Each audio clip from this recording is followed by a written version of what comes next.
This is Ellie Walsh, and this is video 4 from the You Can Create the Life You Desire video series.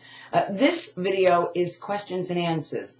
I've been getting lots of questions through email, and while I've been answering those questions as they come in, I thought, let me grab some of the main frequently asked ones, and I printed them off here, and let's go through some of these. I didn't put my glasses on, but we'll be able to get through this. Okay, here's one. Ellie, I'm just starting to understand all of this law of attraction. I saw The Secret, and now I've come to your website, and I've been watching your videos. It seems to me I'm having a lot more stuff going on since I started this. What is up with that?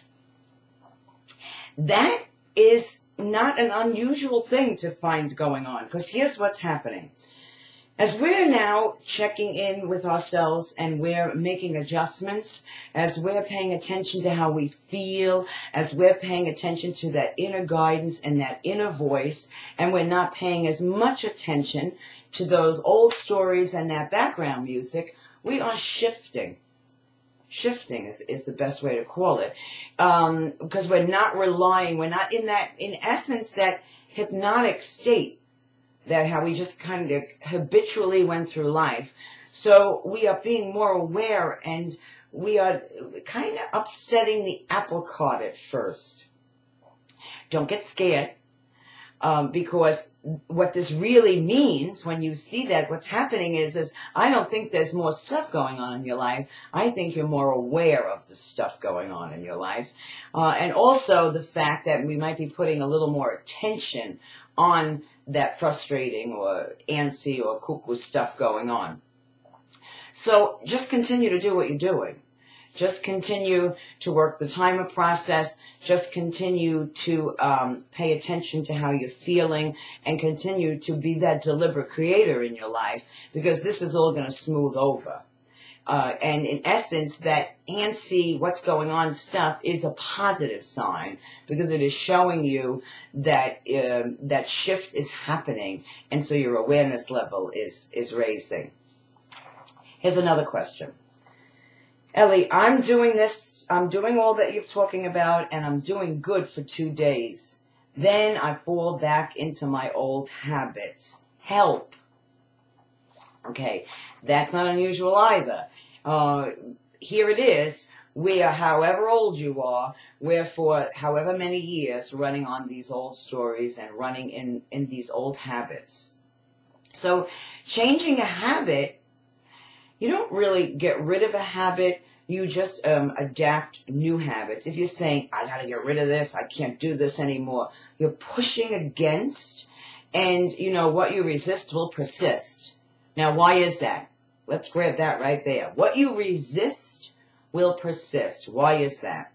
Well, that's because if I'm resisting something, that's where my attention and my focus is going, is on that something. So what we'll go back to, what's Law of Attraction's job description? Match vibrations.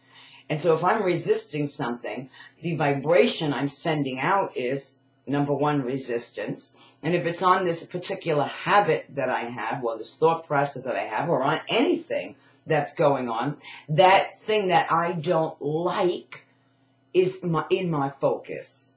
So I'm actually calling that stuff to me. So what you resist will persist. So relax with all of this. It's repetition, you know. So that's why you hear me over and over. She goes, oh, she's talking about it again, the job description, and what is this? And this is all basic stuff, and I have a question about that. And, you know, that she just keeps saying the same thing. You're right. To a great degree, you're right, because this is not, it's not a big, long, complicated thing. This is not difficult to understand. What seems difficult is the old habits and how entrenched we've become in those old habits. So changing those old habits and replacing them and doing it in a loving and ease manner. Because if we try to, again, resist all that other stuff, we're just calling it to us more. So if you have been doing this for 2 days, and you're saying you're going back to your old habits, I promise you that you have already shifted, because just doing it for those 2 days has shifted you, and it has changed the level of those old stories a tiny bit. So keep going. Don't beat yourself up. Oh, what's wrong with me? I did it for 5 days, and then I went back, and I went into this old thought pattern. And don't think I never ever go into old thought patterns. I do. I catch them really quickly today, but it happens. And I don't make it a big deal. So you're doing fine. If you've done this for just 2 days, you have shifted. Continue to do what you're doing. Watch all these videos over again, because each time you watch them, you're going to gain another level of awareness.